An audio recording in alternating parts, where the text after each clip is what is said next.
Thanks for tuning in to the ATRL Charts podcast. Before we get started, I'd like to give a shout out to Chart Data. You're probably already aware of the excellent Chart Data Twitter account. Its ceaseless, timely updates have been cited by countless artists, managers, and media outlets. Now, the operator of the account is launching a full-fledged website, featuring contributions from myself. The website contains more in-depth updates and statistics than the Twitter account does, and it also hosts all-time leaderboards and other fun chart miscellany. Check out the website at chartdata.org and never miss another milestone. That's chartdata.org.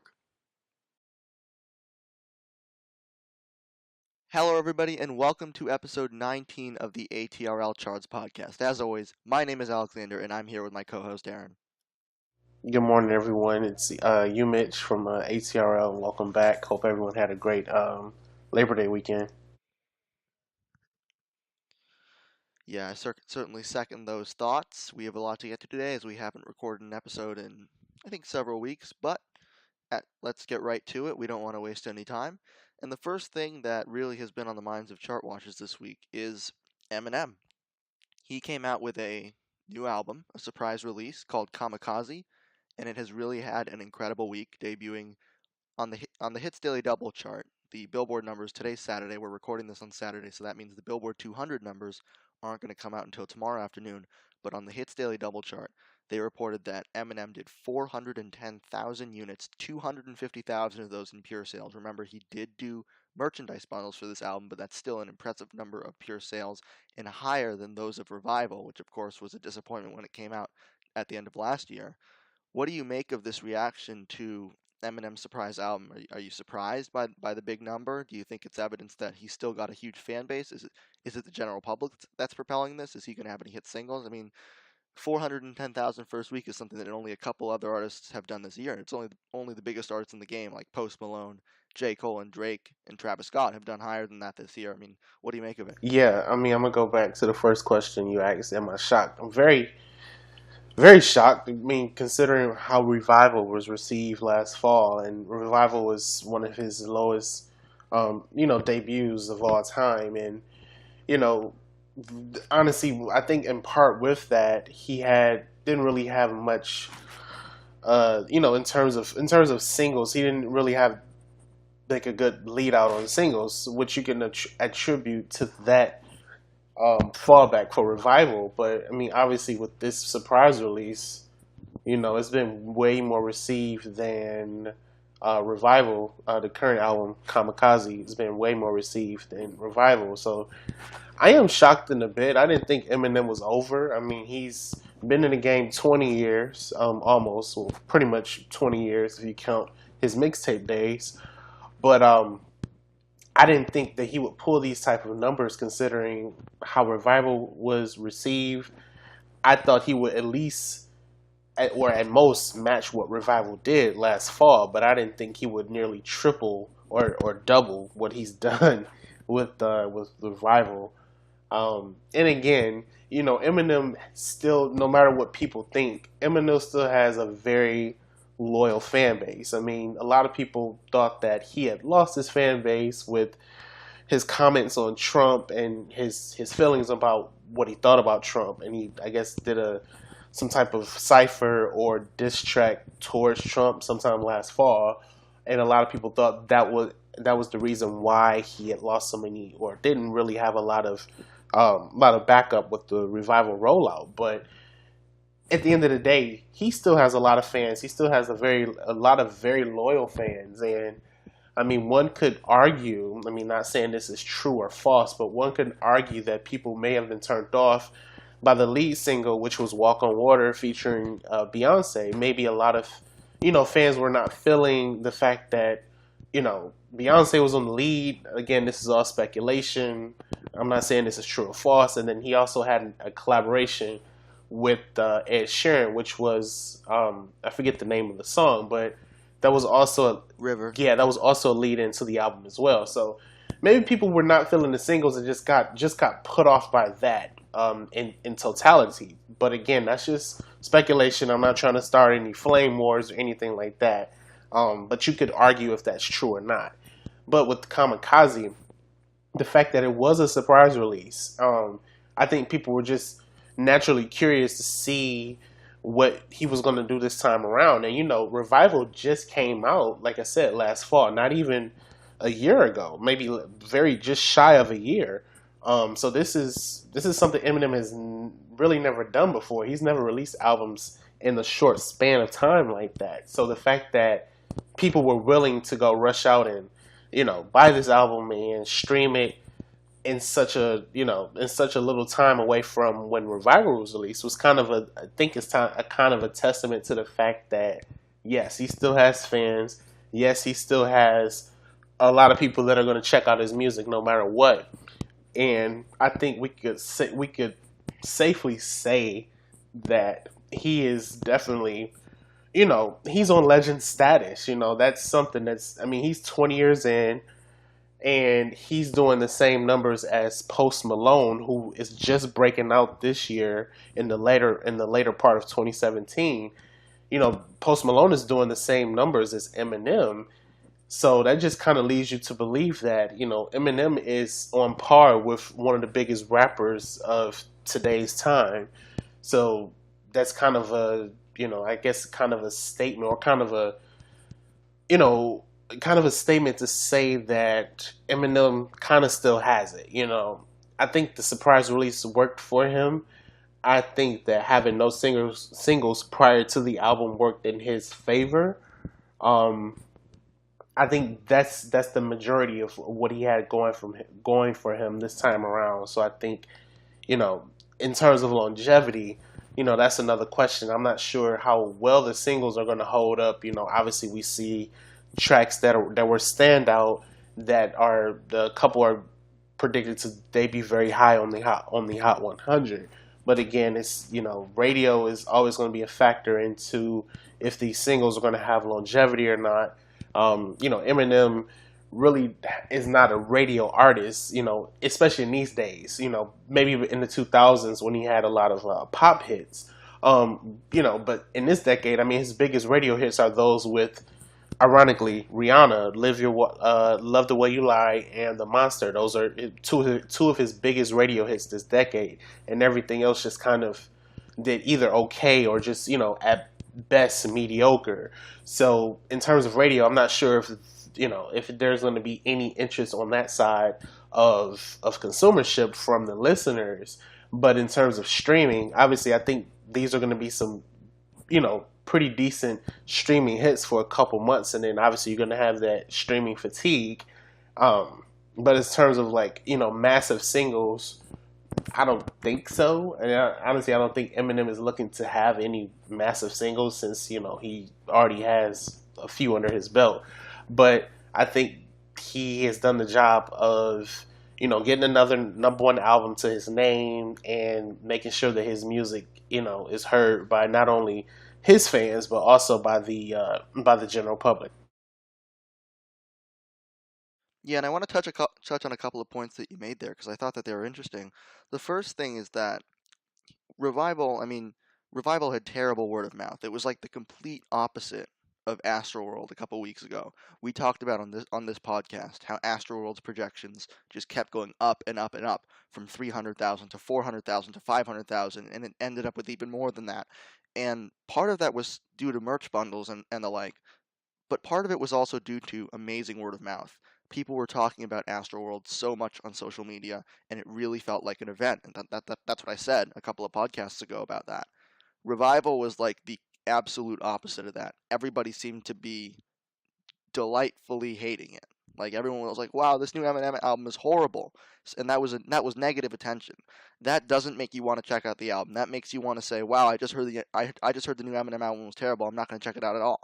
So Revival, I mean, ended up only debuting with whatever it was, 267,000, I believe it was. I believe that was the exact number, and 197,000 of those were pure sales. So it shows that really the only people that were consuming Revival were the Eminem fans.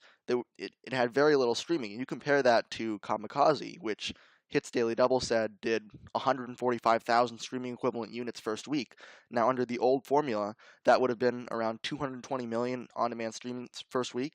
And under the new formula, you don't know what it is exactly, but you know that it's probably pretty close to the old formula because first weeks are mostly made up of paid streams and basically, if you do the math, the first weeks shouldn't be too affected by the old versus new formula, like on-demand streaming totals, in terms of like the amount of streaming equivalent units that you get first week.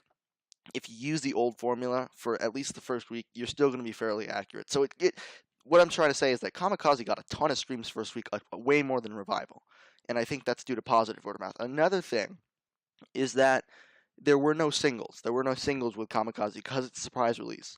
And that's one of the things that I like most about surprise releases is that they really show you better than anything else like what the true level of interest in an artist is, because it doesn't gauge how interested people are in a song or in features or in producers or whoever's working on the album, because the only thing that you know is that this is an Eminem album. When you go to listen to it, you don't know, any of the songs that are on it. You don't know who worked on it unless you look that up before you listen. You don't know what collaborators are on it until you pull it up on Spotify. So this is really the purest expression of how many people are interested in an album, and it shows that yes, a lot of people are still interested in an Eminem album. Sorry, I can't talk.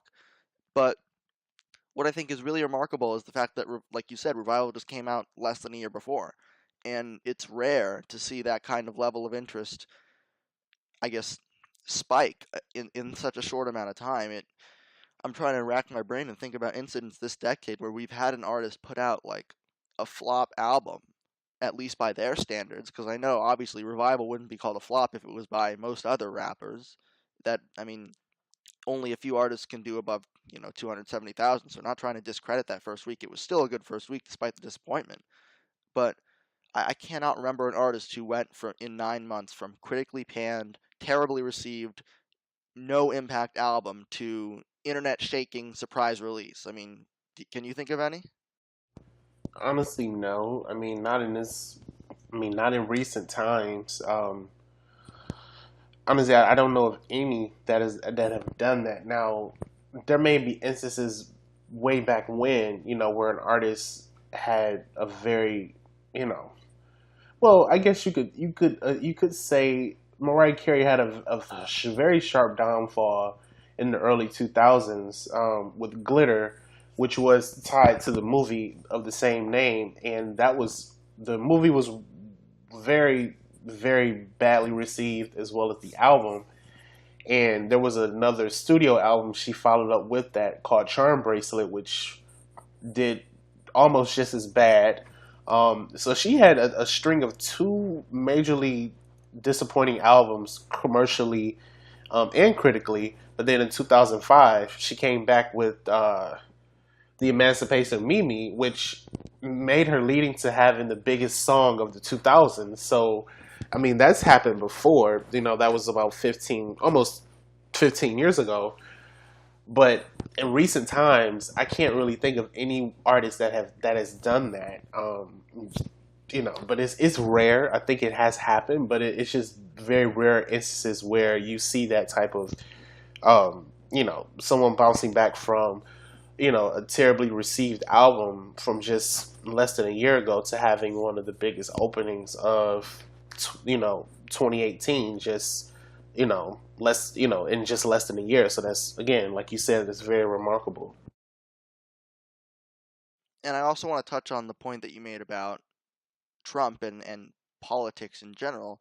I've always been a proponent of the idea that artists generally retain their fan bases despite what they say politically and despite what actions they take politically.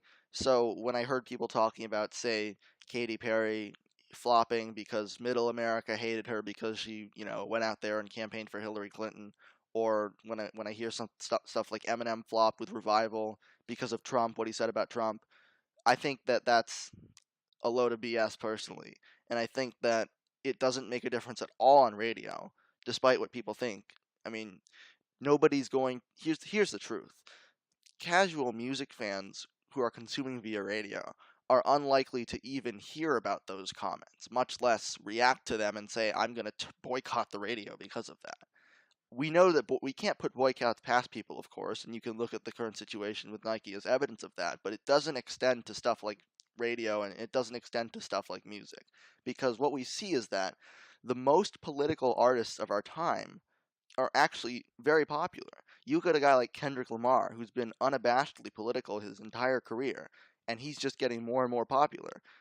Damn was the biggest opening of his career. Humble was the biggest single of his career. That album was full of political lyrics, and it did great. So there's no correlation, is what I'm trying to say, between being political and doing badly or doing well. There's no evidence that being political makes you do better, and there's no evidence that being political makes you do worse. Now, in some situations, you can use politics, you can leverage that to generate attention. And we saw that. We saw a perfect example of that earlier this year with Childish Gambino, when This Is America, which was a very political song, went #1 off the back of a very political video. So it can help you, and I guess it could hurt you, but I haven't really seen evidence that it has. But there's certainly not that correlation that people like to assume is there, is what I'm trying to say. Yeah, I mean, it's. I think when you do use politics to, when you use politics either in your songs or indirectly against, opposing parties, I don't think the fallout is as severe as people make it out to be. Um, Especially now, I just think that with Witness, Katie's last album, she was always pro liberal, so that was not a surprise. And then she went into Prism as a pro liberal, and Prism still did as well. Not as well as Teenage Dream, but it was still a massive success. I just think with Katie, there was a lot of factors going on with her that we could talk about for a long time, but I don't think politics was the main reason for the downfall of Witness. I mean, I think she had a lot going on. She waited too long between albums, and as a pop star, you can't really wait a long time because the music scene is changing very rapidly these days. You have new artists that are coming in and filling, gaps where they have been. So I don't think that has, I don't think that the politics played a factor in her downfall. So I agree with you there. I mean, there have been times where politics have led maybe the industry to back away from an artist, such as the Dixie Chicks, when they publicly shamed George Bush way back when in 2003, I believe it was, and the radio basically got blacklisted from radio because of that. Now, I mean, that's completely different because I don't know what was said from the Dixie Chicks about George Bush, but I guess it was severe enough that they pretty much got banned from radio and their songs were not played for a very, very long time. So I think that's a different situation. But I mean, I agree with you. I don't think politics is a reason why people turn away from artists, especially, in the instance of Kendrick Lamar. I mean, we all know he's anti-Trump. That's a given, and his fan base is mostly anti-Trump as well. So I don't think that him, being in that situation, that wasn't going to affect him at all. So yeah, I completely agree with you. So we'll keep following Eminem as Kamikaze continues to mature and continues to spend more time on the chart. 410,000 again. The official Billboard numbers will be out tomorrow, but an impressive debut for Eminem. Now let's move on to our segment, Will It Go Top 10? We've got 3 songs to cover this week, and the first one is a doozy. It actually hasn't come out yet, but it's been highly anticipated for several weeks, and it's called Taki Taki by DJ Snake, Selena Gomez, Cardi B, and Ozuna. Several very hot artists there at the end, especially Latin artists. Cardi B and Ozuna is a very popular Latin artist who just debuted in the top 10 with his latest album. When this comes out, do you think it has a shot at maybe not only debuting top 10, but staying there? Yeah, I honestly, I don't really know, and I'm kind of 50-50 on this song. I mean, part of me wants to say yes because of the artists that are on it, but then part of me wants to say no because it may just end up being a massive disappointment. I mean, when you have a lot of star power on a track, I mean, we can just think recently to I think the single was called Girls, and it features Rita Ora, BB Rexa, Charlie XCX, and Cardi B. So a lot of people thought, oh hey, it should do well because it has some hot artists on there like BB Rexa, who was currently at number 2 with Meant to Be, and then Cardi B is also a hot name. Rita Ora and Charlie XCX to a lesser extent because they haven't really had that much success, except with Charlie XCX, who had success in 2014 with Fancy and Boom Clap. So, a lot of people expected to do well, and then it just completely bombed in the United States. I don't even think it made it to the Hot 100. So, you have to think about instances like that. Just because there's a lot of star power on it doesn't necessarily mean it's going to do well. But then, you have fan bases, or you have the Selena Gomez fan base that, they're going to obviously buy the single and stream it as much as they can in the first week. So you'll have that type of activity going on.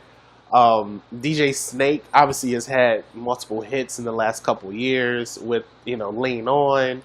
And then this collaborations with Justin Bieber as well. So I think in that aspect, that may give it the longevity it needs, because DJ Snake had massive radio hits because of those songs. Um, Cardi B obviously is a hot name right now.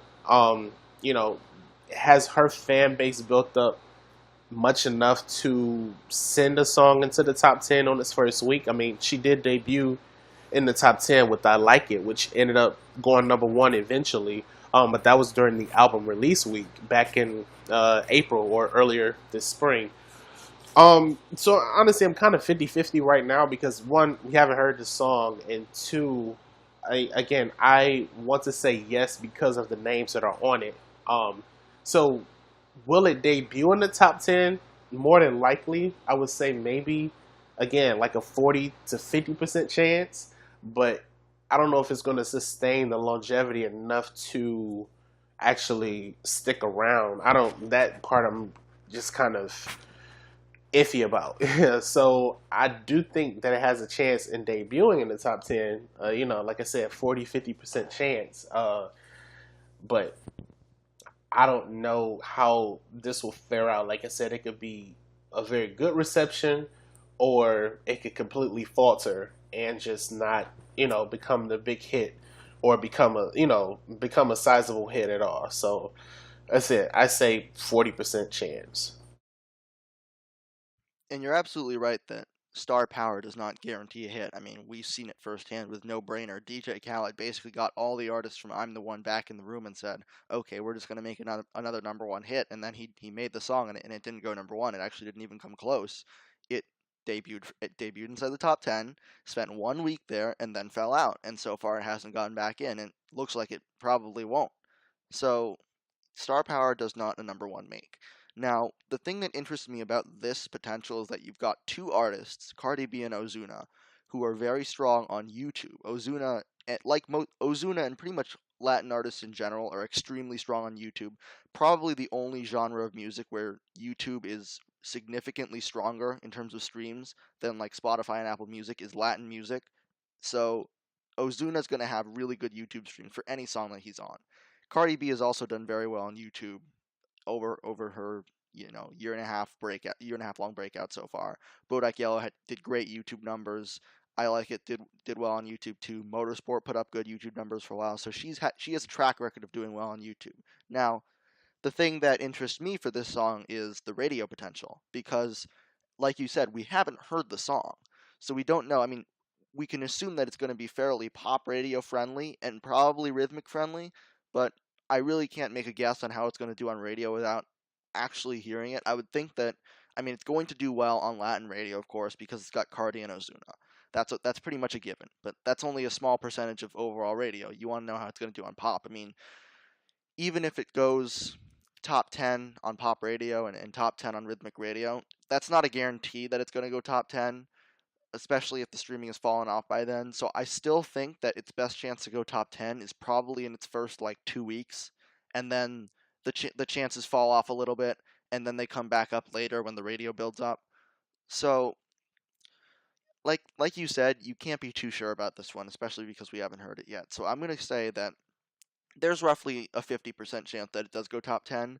And if you break that 50% down, I'd say like probably there's a better chance that it goes top 10 early than late. And that's just because of the fact that radio is not a guarantee, and that the star power means that it's likely going to have a high debut. But like I said, it could get really strong YouTube streams. Maybe they hold off the video for a few weeks, and then when they release the video, that's when it goes top 10. That's a perfectly reasonable scenario, and that could happen too. But we'll just have to wait and see on that. So interesting to think about, because we haven't really had like a huge EDM slash like crossover collaboration this year besides the middle, which was not really a huge like collaboration in terms of names. I mean, Maren Morris is not a huge name. It just happened to be a big hit. I think this is one of the first songs of the year where we've had an EDM artist and big names do a collaboration. So we'll see how it goes. It'll be interesting. The next song that we want to talk about is 21 Pilots' new song, My Blood. This is their first song from the Trench era. The Trench is their upcoming album. This is the first song from that era that's actually going to be sent to radio. I looked on All Access. It's going to be sent to alternative radio in 3 days on September 11th. It's going to be sent to pop radio on September 25th and to HAC radio on October 8th. Now remember, Trench comes out October 5th. So they're lining this up so that the song is beginning to take off just as the album comes out. This song, I haven't heard it, so I confess to not knowing the details of its sound or anything like that. But so far, they've really, really struggled to gain traction. We mentioned it on this podcast before briefly. Nico and the Niners absolutely tanked on streaming. Jumpsuit absolutely tanked on streaming. Both of them spent like 2 weeks in the entire Spotify top 200 and then fell right out. Is this song going to be any different? Especially because it's being pushed to radio. I mean, what do you think are the prospects for this song in the long run? Don't think it will. I mean, I don't know. I mean, but my chances at the moment like are very low because as we mentioned before, I mean, they've released a number of singles since their last era, and those singles have not done as well or nearly as well as you would say like Stressed Out, Ride, or Heathens did. Um, Obviously, those are high standards, but they haven't even come in a fraction of, having that type of success since then. So, I mean, going by history and the last two singles that they released, or the last, I guess, couple of singles that they released, I don't know. I'm not sure if it's going to go top 10. I mean, my chances are low, like probably the 20 range, 20, I'm sorry, 20 to 30% range. Um, I mean, they would need to have some type of longevity on their side, and they've had massive radio hits in the past. But is that success going to translate over into the now, where you know things are different, and you really need some type of streaming numbers to really get you high? I mean, let's look at, for example, Imagine Dragons, whatever it takes.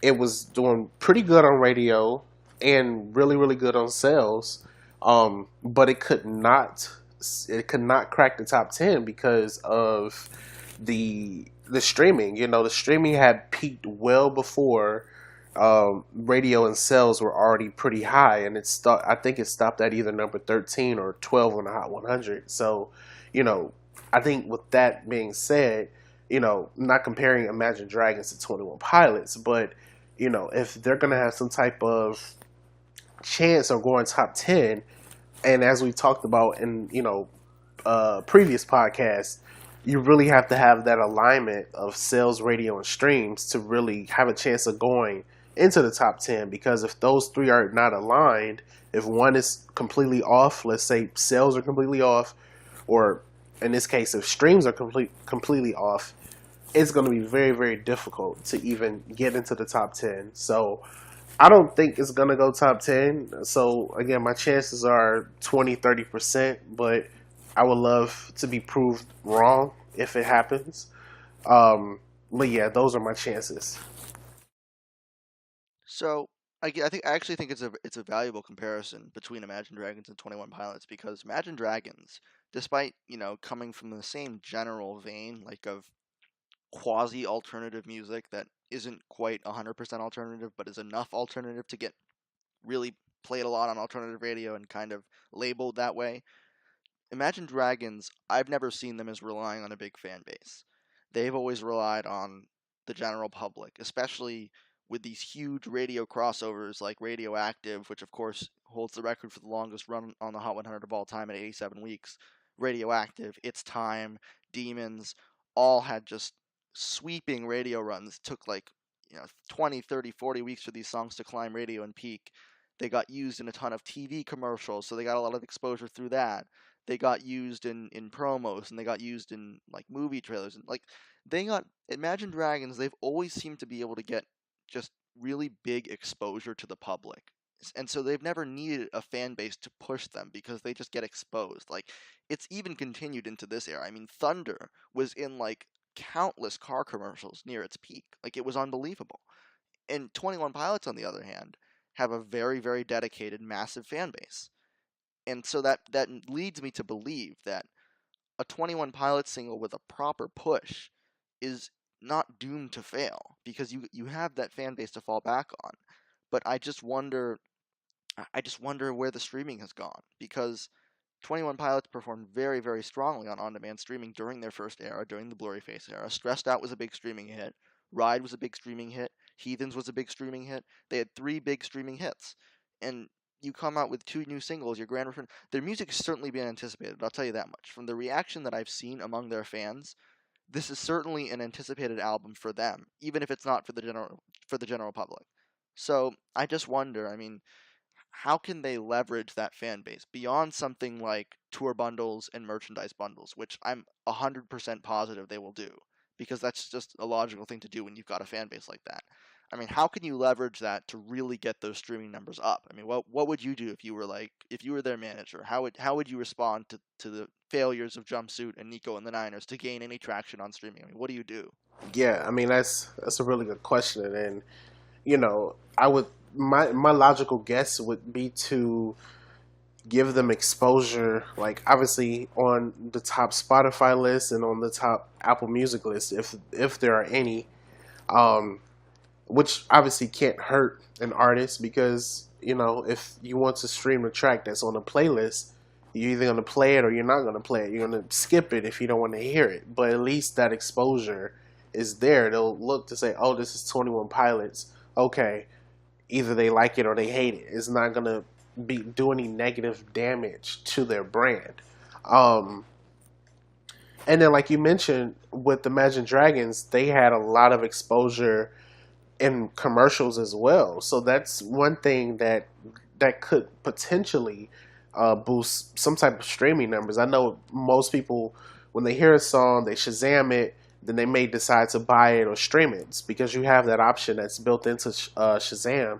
So that could be some exposure as well. But it's just it boggles my mind, as you mentioned. It really boggles my mind that you have had these 3 massive hits from just 2 years ago or 2 to 3 years ago, and you come back and the public, the general public is just not checking for these songs at all. It's like, wow, I would have thought at least one of those singles, the Nico and the Niners or Jumpsuit, would have at least gone top 40 or even maybe top 30. But looking on Wikipedia, Jumpsuit didn't even go top 40. It actually stopped at number 50 on the Hot 100. So that's, I mean, you could say that's not a good sign for their single success.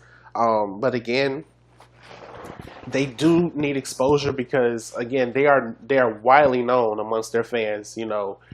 They're very, very popular amongst their fans. But again, when you're a new artist, as they were, or when you're a breakout artist, as they were 2 to 3 years ago, you can't really just leave the scene for a while and just expect to come back to roaring success, because it's not going to happen that easily. You just need some type of exposure, either the Spotify playlist or even like the Apple Music playlist or something to give them a push, some type of push in the right direction to get some better traction on streaming.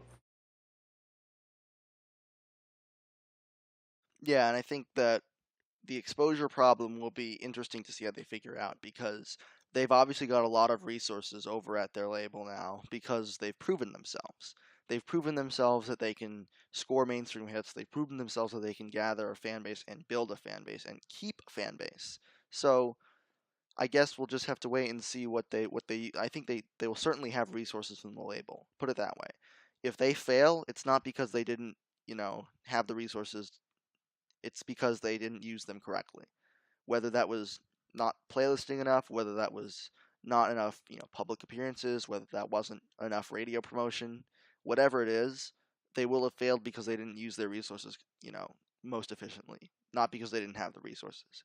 Anyway, let's move on to the final song that we'll be covering on this week's Wilco Top 10, and that actually is a song by Imagine Dragons, and it's called Natural. It's the new radio single, of course. Their radio singles have continued to have tremendous success this era, from Believer, Thunder, to Whatever It Takes.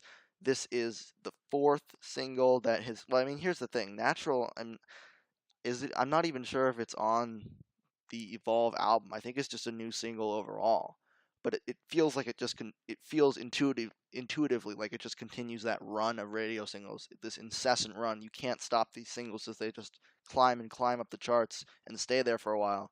It's already number 29 on pop radio, including Recurrence. It's the current number 1 on alternative, and it's number 10 on HAC, and it's actually number 40 on Spotify. It's been already posting much better streaming numbers than Whatever It Takes ever did. So do you think this song is going to go top 10? Uh, Natural has a chance, I think, in going top 10. And the reason why I say that is because, this is a single, obviously, that's doing really well amongst, you know, on iTunes, which isn't a complete factor of how a song is going to do overall. But, they are radio artists, which obviously means that their song is going to get a lot of airplay from all of the formats that they're pushed to. Um, and I do think they will have a chance in cracking the top 10 much more than 21 Pilots is at this moment. I would say like a 70% chance. And again, I do think that streaming will be the limiting factor. Because right now, obviously, it's not doing too well on streaming. And I do think that, they're in a good position right now to continue to, make sure that the radio numbers are accelerating or begin to accelerate at this point. Because, I mean, it's holding pretty steady at number 2 on iTunes at the moment. And, you don't want to let that slip away, because once the sales slip away and if the streaming numbers aren't coming in as hard as they need to, then that's going to definitely limit its chances in going top 10. So, um, I do think it will with a 70% chance. Maybe, maybe slight. I mean, maybe this is something we can revisit in the next week or so, and maybe we can, or maybe I can adjust my my predictions a little bit. But I do think it has a 70% chance in going top 10. Yeah, I mean, I wouldn't put it that high, but I'd say like at least a 40-50% chance, because here's the thing. When you have early on demand streaming being this strong without a ton of pop radio support, especially, I mean, yes, it is number 1 on alternative, but I mean, it's not alternative music fans that get a song to number 1 on Spotify. It's people who listen to pop radio, and well, actually, it's not even people who listen to pop radio, but it's more likely that it would be those kinds of people. I mean, remember, the radio and streaming audiences are completely different, and we've had plenty of evidence of that this year. But from the record number, well, not a record number, but many more songs missing the Hot 100 Top 10 and going number 1 on pop radio than earlier. We've had multiple songs, Him and I, Let You Down, in the early parts of this year. We've had multiple songs like that where we didn't have one since Give Your Heart a Break in 2014 or whatever that was. So we've seen this year how the radio and streaming audiences, despite the continued growth of streaming, have remained very separate and perhaps have gotten even more separate. So the fact that Natural is doing so well, I guess I shouldn't have said that because it made it unclear. Here's the thing. I'm impressed with Natural's on-demand streaming because Whatever It Takes, just a few months back, could not get anything going at all. And part of the reason for that is probably the fact that Whatever It Takes had been out as an album track for like over a year, and Natural's a brand new song. Of course, we've talked about streaming fatigue, and that this is a great example. Whatever It Takes had been streamed by a lot of people. Natural had not, because it was a new song. So that's why you're seeing. That's probably part of why you're seeing these better numbers from Natural, at least early on, already top 50 on Spotify and climbing, number 40 right now. So I'm encouraged. I think it's still probably a little bit too early to say that it's certainly going to go top 10. So I'm not going to put my chances at like 80 or 90, but instead I'll go with like 50 or 60% chance to go top 10. But I do think this is a nice chance, and I do think it can become, a really sizable hit in the future if it does go top 10. So we'll keep an eye on it.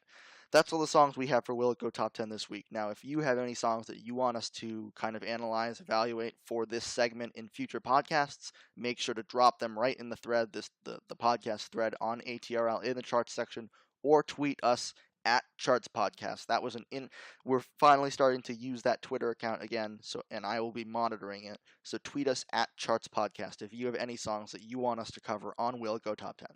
So the next thing we want to talk about is a continuation of what we talked about last episode, and it's Hot 100 records and kind of miscellaneous chart trivia that we think, interesting records that might have a chance to be toppled in the future. Or maybe they won't have a chance to be toppled, but we'll talk about them regardless. And the record that I want to talk about right now is the record for the most consecutive weeks inside the Hot 100's top 10 by a single artist. Now, this record is famously held by Katy Perry with 69 weeks during the Teenage Dream era. Of course, the Teenage Dream era, a historically successful era with 5 number 1 singles that tied the all-time record with Michael Jackson. And in second place are the Chainsmokers with 61 weeks during their breakout run, started with Roses and ended with Closer. So this record has been challenged recently.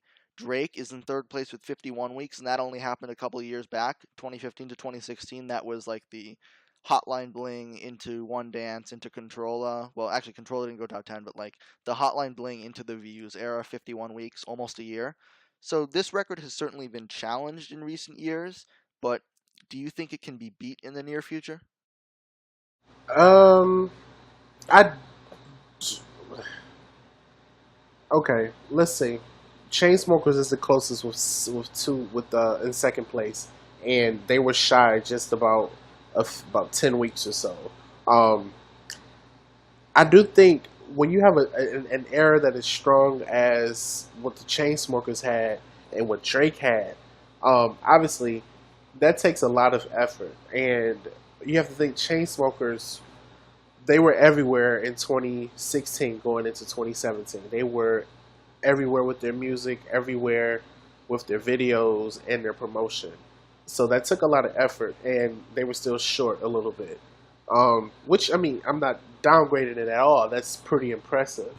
Um, and then Drake was, honestly, he was pretty lucky to get that high, in my opinion, because, before the Scorpion era, I don't think Drake was as ambitious with his singles in terms of making sure they were as, what's the word I'm looking for? He wasn't as driven about having massive single success. Like, as we saw, One Dance did not even have a video.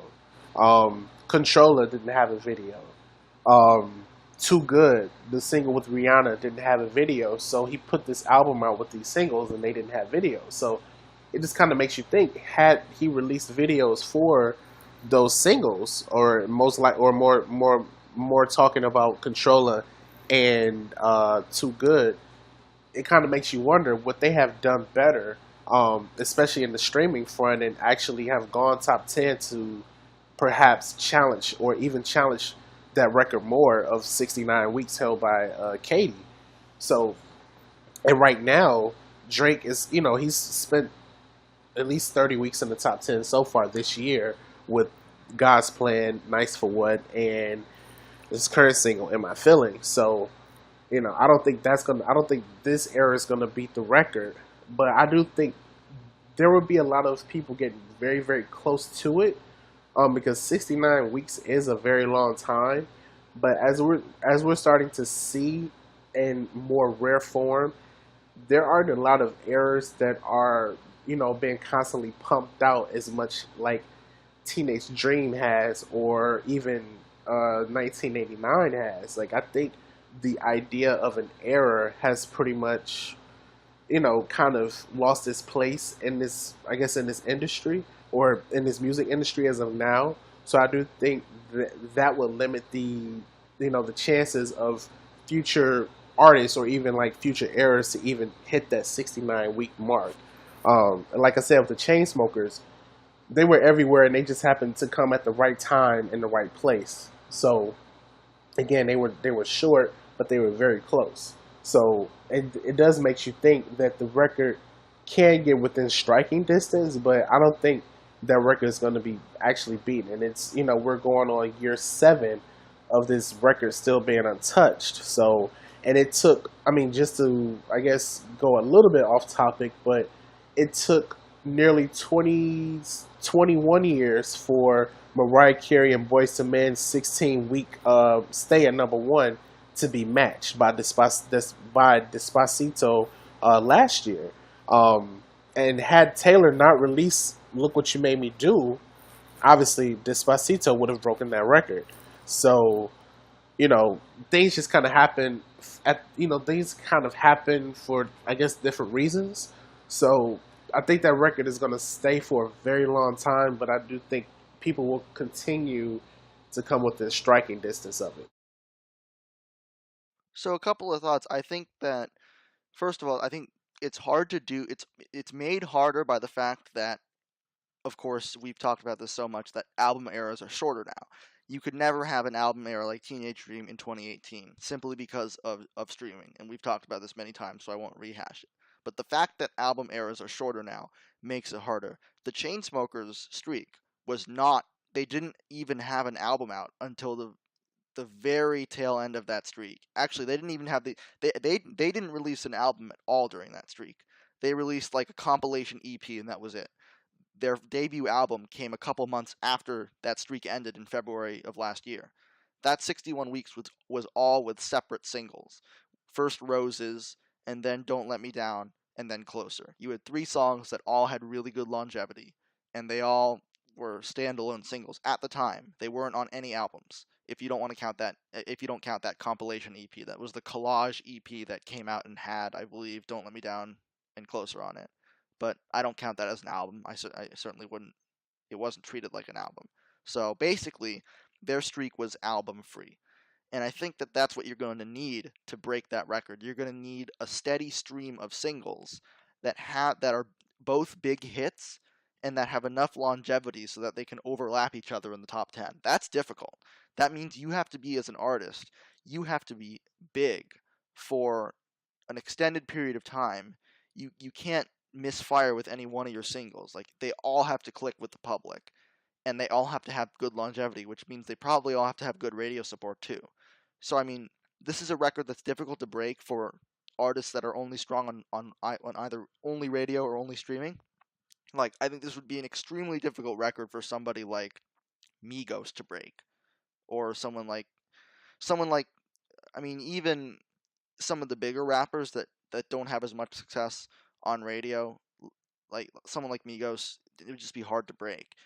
And on the other hand, for someone that's really strong on radio, I mean, it would be really hard for them to break it too because you've just got radio. Like, I think even we saw Ed Sheeran really come. He made an effort with Shape of You and then Perfect. I actually I don't think that Shape of You fall out of the top 10 before Perfect came in. I'm not sure, but if it didn't, then he must have had a streak of like 40, 50 weeks. I mean, that was a good effort. I mean, but he just didn't have the streaming to really, like, he couldn't release another single and have it immediately go top 10 because he wouldn't have like, it would take radio time to pick it up. And so Perfect just kind of slipped out of the top 10 with nothing to replace it. So it's hard. And another thing that makes it hard are album releases, which, I mean, I like the term that gets thrown around ATRL, album bombs. Album bombs meaning album releases that clog up the top of the charts. And album bombs can be unpredictable, which makes this record really difficult to beat. And a case in point is Post Malone. And I looked at this last night.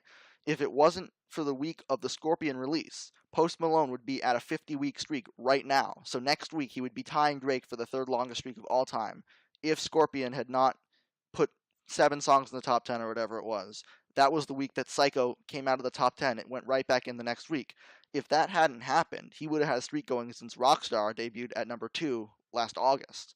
So he would have had a really good streak going. But instead, he has like one streak of 30 something weeks and then another streak of like 10 weeks. That's not the correct math, but you get the idea. Instead of having that really long 50-week streak, he has like one medium streak and one shorter streak. Cardi B. Cardi B had a 37-week streak between when Bodak Yellow reached the top 10 the week of August 26th last year, and a streak that ended on J. Cole's album release week on May 5th of this year. She re-entered the top 10 4 weeks later, and she's had a streak of 14 weeks since then. So you can imagine if J. Cole hadn't released, and if she had managed to stay in the top 10 for a couple more weeks, she would have had a 50-something week streak too right now. So the bottom line is, album bombs make this record much tougher to beat now than it would have been 5-7 years ago. Even ignoring the fact that album eras are shorter now, the fact that we have these album bombs and that the chart can accurately reflect huge amounts of consumption in the first week for album tracks, which the chart was not able to reflect before, that makes this record hard to beat because at any time the top 10 can be ambushed by songs from a single artist, and your song can be unlucky enough to fall out for 1 week, your streak's over. So I don't know if any artist has the capability to. I wouldn't 100% put my faith in any artist to break this simply because of that, I guess, surprise aspect, that unpredictable aspect. Because this week illustrates it perfectly. You never know when a surprise release is going to come out. Like if there was an artist who had a really long streak going and their song was at number 9 this week. You've got 2 Eminem songs projected to debut above that next week. The song could just get kicked right out of the top 10, even if it was going to stay in the top 10 without the Eminem songs. So and Kamikaze, of course, was a surprise release, so you never know. I just don't think that you can say for sure that any artist has a real chance at this record. I would be really impressed if anybody even beats the Chainsmokers at 61 weeks. That would be really impressive to me because it would indicate that you were probably, over that long a period, you probably would have had to survive several album bombs, so you probably would have had to have several songs near the top, like close to number 1, because a big album bomb is going to kick out songs at number 5 and number 6 even. So anyways, I just think this would be a really, really impressive record to beat if someone ever beats it. Yeah, and you made a good point about the album tracks that clog up the top 10, when you have these artists who release and their tracks go top 10. I think you made a very good point with that, because if that continues to happen, then that record is going to stay intact for a very, very, very long time. And again, Post Malone could have come close if, like you said, if he didn't suffer from the album bomb effect. But yeah, I don't think. Again, with that being said, I think it's gonna be a very long time before that record even becomes breakable. So we'll just have to wait and see. Now, the other record that I wanted to talk about was the one that you mentioned on a couple of minutes ago, which was the record for most weeks at number 1 on the Hot 100. This has traditionally been the most discussed record on the forum. People have always tended to look towards it when a song starts to really get into a long run at number 1, really begins to dig its feet into the number 1 position. We saw people talk about it endlessly when Uptown Funk was going 10, 11, 12, 13 weeks. Is it going to get there? And then it didn't, of course. We saw it with One Dance initially because people thought One Dance was just unstoppable initially. We saw it with Despacito, which actually tied the record, and then we saw it with God's Plan. This is a record that I think holds a lot of significance to people. It really seems to be like the pinnacle of Hot 100 achievement, is getting the longest running number 1, even though the longest running number 1 isn't necessarily like a classic in the long run. Mariah Carey's song "We Belong Together," which holds that record with Despacito, is not regarded. Correct me if I'm wrong, but it's not regarded as like one of her like absolute signature songs. People always complain that it's like forgotten and stuff. So the record is seemingly not that telling of like a true classic, but it does seem to be like the most significant record there is. So let's talk about it. Do you think that the chances of a song breaking this record are higher than they were at the beginning of the decade? Do you think they're lower? What do you think a song needs to be able to break this record in 2018 in with the charts that we have today? Well, I mean, it's a variety of factors. I think you know, Despacito was basically a huge streaming hit because of his video, and this was before Billboard weighed down the effect of YouTube streams or ad supported streams, if you will.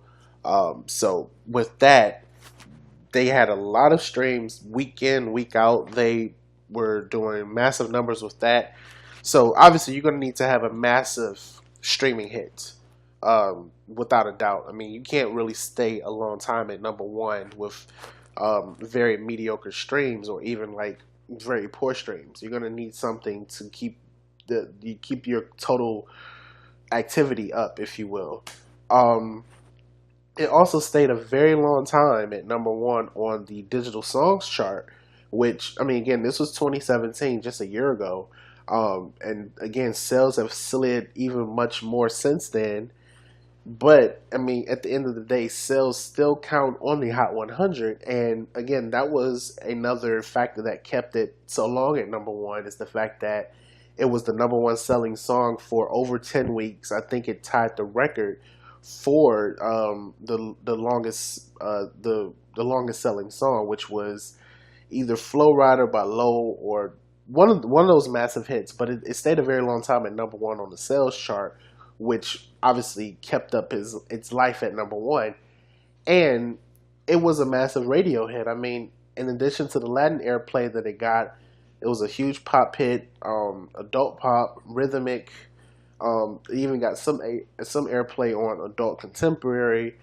Um, so you need all those factors. You're not going to see a song that's just on radio. It's just dominant on one or two formats.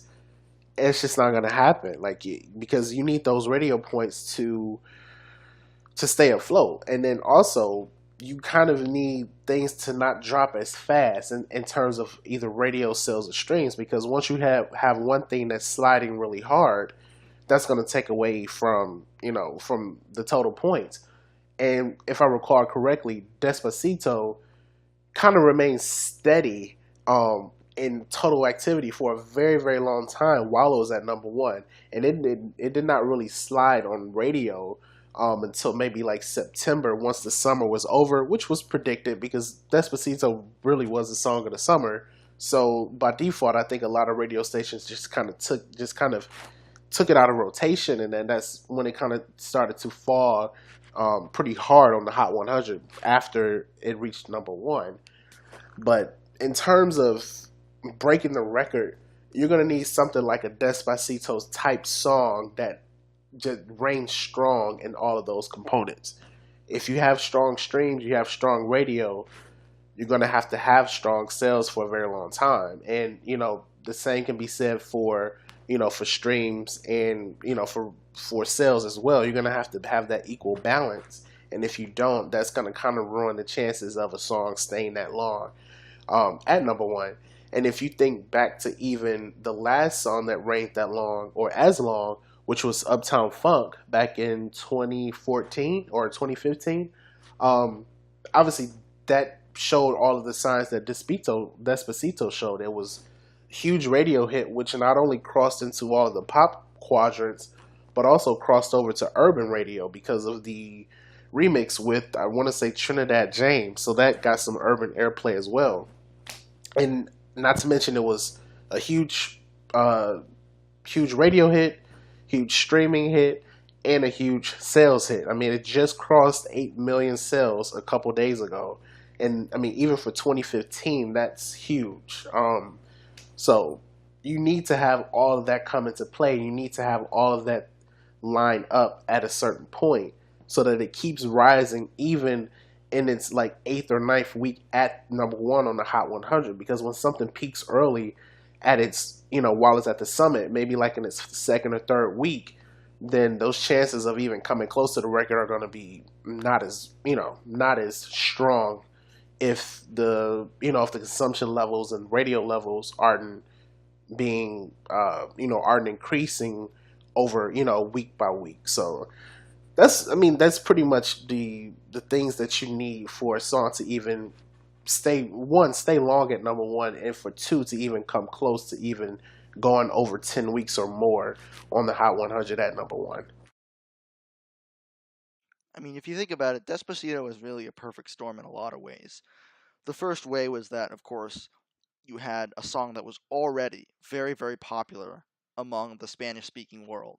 And that's what made people so sure that it was going to catch on in the US, is because it had already achieved an amazing level of popularity in Spanish speaking countries. Like, it was double digits number one in a lot of these countries before it even started in the US. So people were already high on its potential. And then you've got Justin Bieber, who's one of the most famous artists of our time, hopping on a remix, and then that getting sent to radio. Of course, that's going to get immediately picked up. And so that generated a ton of buzz. The song was already a massive YouTube smash. Of course, as I said, Latin songs, they do really, really well on YouTube. So the song was already a huge YouTube smash, and it only got bigger with the addition of Bieber, because now you had people viewing two versions instead of just one. So you had huge YouTube numbers, you had a proven track record of success already, and you had a remix that was just absolutely perfect for radio in almost every way. I mean, people were still kind of wondering if the radio would play a song entirely in Spanish. And the answer is yes, if it's got Bieber and if it's big enough, yes. So it got huge radio airplay. It stayed really, really steady on YouTube. I mean, especially worldwide. Even in the US, because of course we're talking about the Hot 100 here. The views were amazing.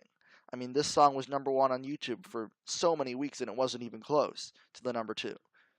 And it honestly, it wasn't even a strong Spotify hit. Like, it was number one on Spotify for some time, but not for a particularly long time. And I don't even think it outpeaked like a song like Black Beatles. Like, it got above like 2 million Spotify streams, I think, for a few days, but it was never a huge Spotify hit.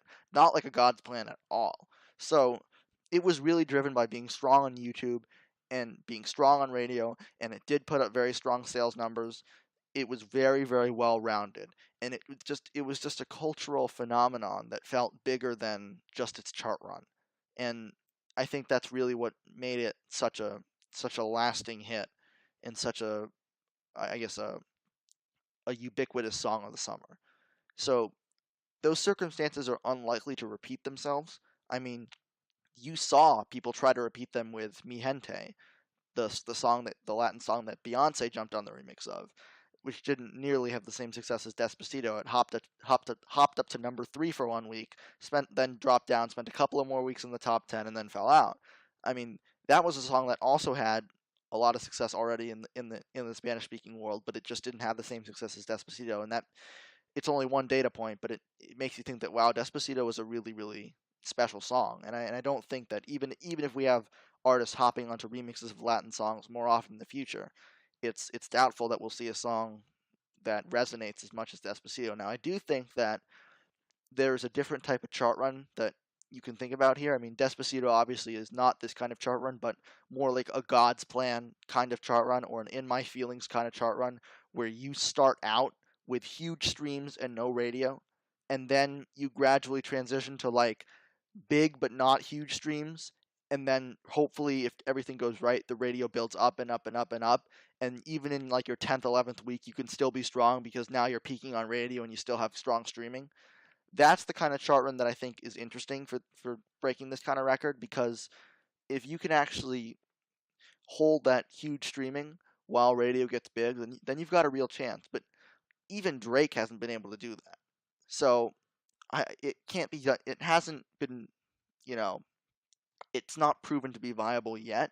But I think that kind of chart run, it could get really interesting, especially as streaming continues to grow in influence. I mean, God's Plan started with huge streams, peaked in its third week with the video release with, 101 million or whatever it was, and then began to slowly fall and fall and fall and fall and fall and fall. And then eventually it couldn't hold on for a 13th week because Childish Gambino came out and he just stormed the streaming charts.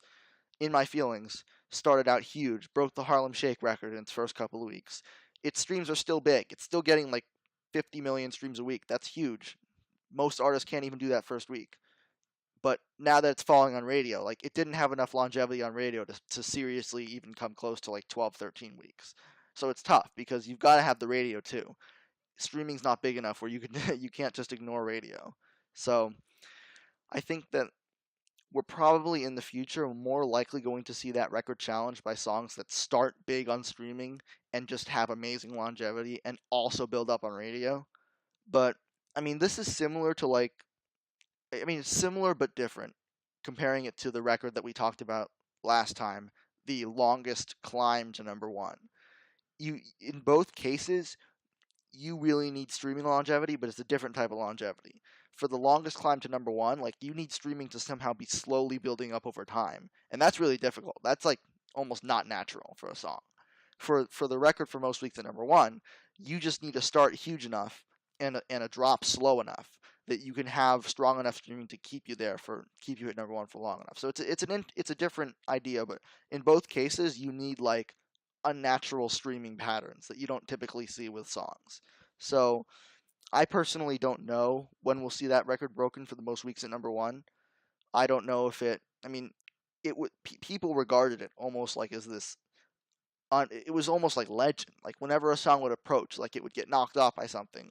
And Uptown Funk getting knocked off by "See You Again" probably the most high-profile example of that. But I mean, it's just I don't want to say that it won't be broken because I think that with a perfect storm like Despacito, I think it could be broken, but I personally don't know. Yeah, like I mean, you're absolutely right. It's gonna have a gradual, progressive drop, and not something that's going to completely slide off like a rock on a cliff.